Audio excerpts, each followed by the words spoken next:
We begin with breaking news tonight. Good evening and welcome. I'm Samuel King. Jennifer's off. The news at 9 confirms Ray Crosby, a defendant in the bingo corruption trial and a longtime legislative employee, has died a day before jury selection was set to begin in the corruption trial. Our other big story of the evening, the public will have a chance to remember former Mayor Emery Falmer. We'll have more on the memorial services in just a moment.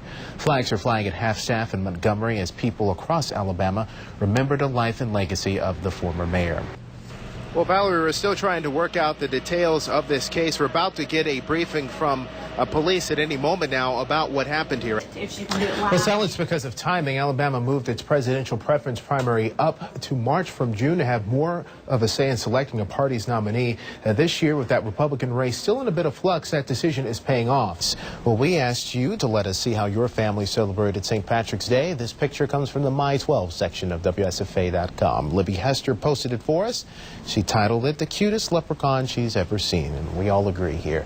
And here's a picture of Jacqueline Felton Williams that she put on our Facebook page. She's wearing green, so she won't have to worry about getting pinched this year. Go to WSFA.com or the WSFA Facebook page and upload your family's pictures from St. Patrick's Day. And speaking of green and gold, the Carver Wolverines men's basketball team showed off the team's new trophy today. It's been 28 years since the school won a state title, and today the team and the community celebrated with a parade. College hosted the Science Olympiad today. Students participated in 22 categories, things such as anatomy, physiology, and meteorology. That's where our very own Jeff Jumper comes into play. See how that works. He was at Huntington helping judge the meteorology contest. Look at him, hard at work. Winners of today's contest will go on to the national competition in Orlando. He does. He's really focused on that, Eric. How would you judge this competition? Would you work that hard? Because he got off of work to go judge that. Well, there you go. This is WSFA 12 News at 10. The defense rests in a federal corruption trial. Good evening, I'm Samuel King. Pleased you could be with us tonight. Defense attorneys informed a judge today before the noon deadline that they won't call any witnesses, just like the last trial. Federal prosecutors ended their case yesterday, and now the case could be sent to the jury by Tuesday evening. With more on this and how we got here, here's our Raycom News Network political reporter, Max Reese. Another witness who testified at length during the first trial who didn't spend a minute on the stand this trial is Jared Massey. He was another lobbyist that pleaded guilty in the case. The judge threw out 4 wire fraud charges against Milton McGregor and Tom Coker. To keep up with what's happening in the trial, read our live blog, Courtroom Chronicles, on WSFA.com. We'll have up-to-the-minute reports on the closing arguments and the verdict as it happens. In other news this evening, a 3-car accident sends a driver to the hospital. It happened at the intersection of Norman Bridge and East Edgemont. Traffic was slowed for just under an hour, but everything is back to normal tonight. Last night, FEMA announced it denied Alabama's request for public assistance following last month's tornadoes. The state asked for federal money to help storm damaged areas in Jefferson, Perry, and Chilton counties. A chilly night on the way across the area, but a warm-up may be on the way. How many times have we heard that this winter? Let's go now to meteorologist Eric Snyder for a first look at your forecast. Eric? Yes, and we've been hearing a lot. Warm-up may be on the way. All right, Eric, thanks very much. Well, how ready is your family for a disaster? Do you have a plan in place? Well, today, the Montgomery EMA is working to make sure you're at least thinking about these things. And WSFA 12 News reporter Bethany Wales tells us how disaster may mean more than what you were thinking. And the Montgomery EMA hosts the event at Eastdale Mall every year. It's been an annual event since 2005. I have a recall to tell you about tonight. Goodyear recalling 6 versions of its Wrangler Silent Armor tires. The company says it's because of concerns the tread could separate from the tire and cause accidents. The tread could separate under what Goodyear calls severe usage conditions. The tire company says it will notify owners and replace the tires for free. Black History Month is winding down, but the program in the Wiregrass provided both honor and inspiration to deserving students. And a health fair gave out more than just good advice today. And some of the best college tennis players are in our backyard this weekend. Derek Steyer will fill us in on the Blue-Gray Tennis Tournament coming up later in sports. Black History Month is about many things, including making a difference in a community, and several students in the Wiregrass have found a way to do just that. WSFA 12 News reporter Kim Smith was on hand for the Black History Student Honors Program, where leaders pay tribute to young community activists. Thanks, Kim. The awards program recognizes students of all races. Honorees range from kindergarten through 12th grade. Over in Enterprise, folks started their morning on a health-conscious note. The 40th annual health fair took place at Enterprise State Community College. There are more than 50 vendors available. Free eye, spine, glucose, and blood pressure screenings were provided for attendees. And organizers say they hope people could use the fair to find health issues early on. Even better for some students from the Enterprise area, 3 of them were awarded $1,000 scholarships. Definitely a good thing there, and I think warm weather's a good thing. Warm weather's a very good thing, and I got great news. We've got more of that coming. We just got to deal with tonight first. We'll talk. Before we get to weather, some breaking news to tell you about this evening. Police have confirmed a shooting on East Shirley Lane. That's down the road from East Del Mall across Atlanta Highway. Officials are still gathering details on the shooting. We'll let you know more about it as information becomes available. And, of course, tomorrow morning on Today in Alabama Sunday special edition. Very warm week once we get through this brief cold spell now. All right, Eric, thanks very much. Sure. And coming up next in WSFA 12 News at 10, high school hoop stars on the road to Birmingham. We'll tell you how some of our local teams did in the regional finals. And Troy University has some high expectations for its baseball team this year. Derek Steyer will let us know about a major road test for the Trojans next. Day. Yeah, Can still definitely, love especially some that ice morning. cream. I crave ice cream when it's cold. All right, Derek, thanks very much. Speaking of cold, cool down to start the weekend. Eric Snyder will tell us whether it will continue into tomorrow in this forecast next. The Oscar votes are in, but we won't know until tomorrow night who the big winners are. Of course, all eyes in our area will be on Montgomery native Octavia Spencer. She's up for Best Supporting Actress for her work in The Help. We'll give you a look at Octavia before she hit it big tomorrow, beginning at 5 at WSFA 12 News. And Eric's here with the weather, and that certainly would be a good story if she can get the clean sweep. He's already won the SAG and the Golden Globe. How about this? A clean sweep and warmer weather coming our way. Oh, that's Does it great get better news. than No, that? That's not at all. bad. You know, we still got a chilly start. Eric, thanks very much, and thank you for watching WSFA 12 News at 10 tonight. We're back tomorrow morning at 9 a.m. Saturday Night Live is next. Have a good evening. Trains are an unavoidable part of life in Jemison. He had grew up, around these tracks, and he was familiar with the trains. Brenda Jones's 16-year-old son, Matt, had stayed homesick from school. And he had decided that he would wander out to get something to eat. I had left a note to tell for him to, to call me, and he did. And he asked me, he said, "Mama, what do you want?" And I told him. And so the last words, he said, "I love you." And I said, "I love you, and I'll see you this afternoon." Minutes later, he was dead. His vehicle crushed by an oncoming train at an ungated crossing. She believes a gate here, just like the one farther down the tracks, would have made a difference. The bales and the crossings, to be put up to where the assurance of people that would be more aware of it. Getting a gate installed isn't easy.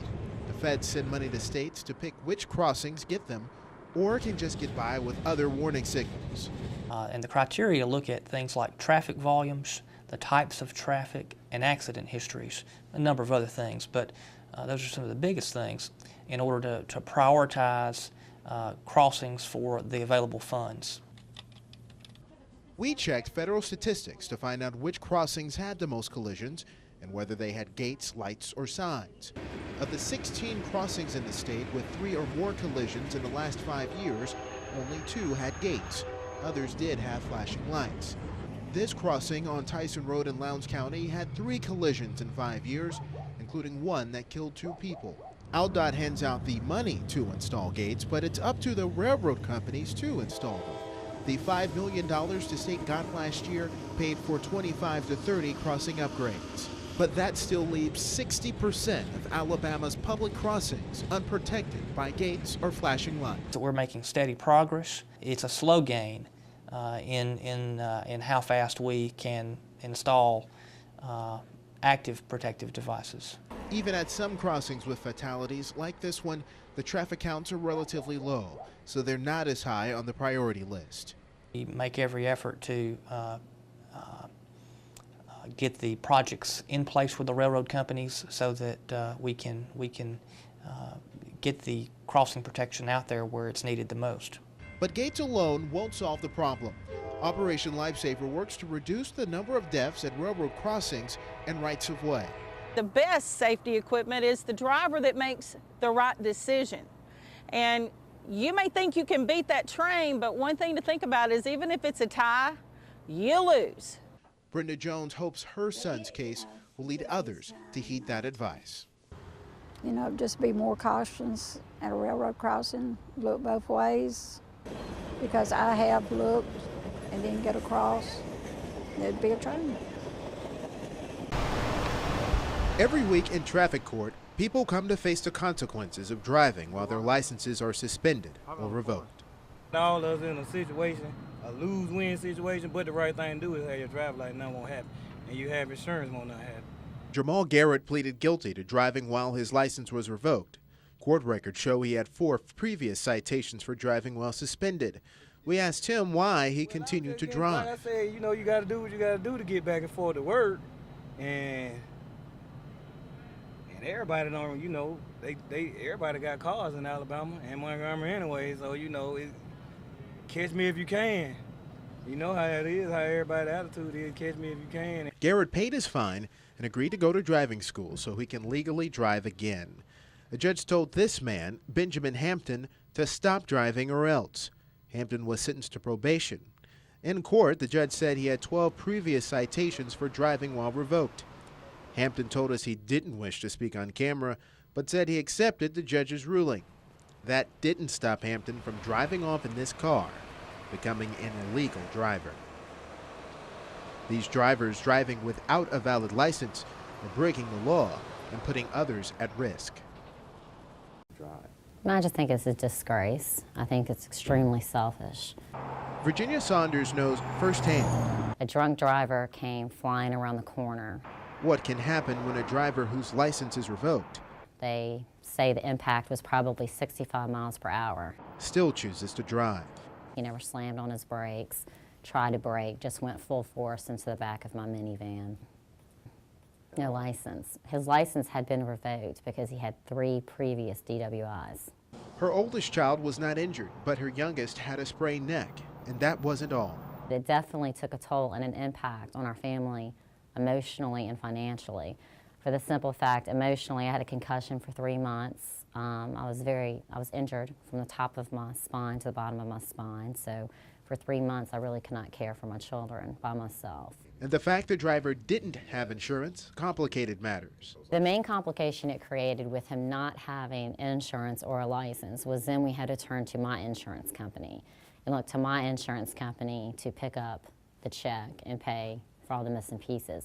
It's up to the Department of Public Safety to find these drivers and keep them off the roads. I mean, it's dangerous for you to be on the highway and your license are suspended or revoked because something dangerous happened.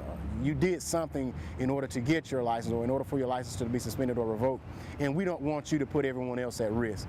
But many people take that risk of driving without a license and getting caught. Attorney Julian McPhillips has dealt with many cases like this in his 4 decades of being an attorney. But boy, I'll tell you what, they take a great risk when they do. And, you know, and I'm not advocating to anybody to do it, but I'm just saying you assume a great risk. So driving while suspended or revoked has a cost, not only for those who have to pay to get their licenses and insurance back. It will cost you, unfortunately. Insurance companies don't look nicely upon somebody's license being suspended or revoked. But also for those like Virginia Saunders, who have to deal with the consequences of that risk. And I just think everybody needs to step back and think about it. Because when you do that and you're driving without a license or you do not have insurance, it's a very selfish move because anything could happen at any time. Not everyone who drives without a license is considered a danger on the roads. A license can be suspended for a wide range of reasons, from having multiple DWIs to being behind in car insurance or child support payments.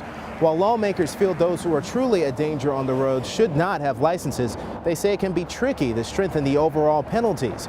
That's because in many parts of this state, there isn't a comprehensive public transportation system.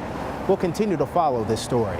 Samuel King, WSFA 12 News, Montgomery.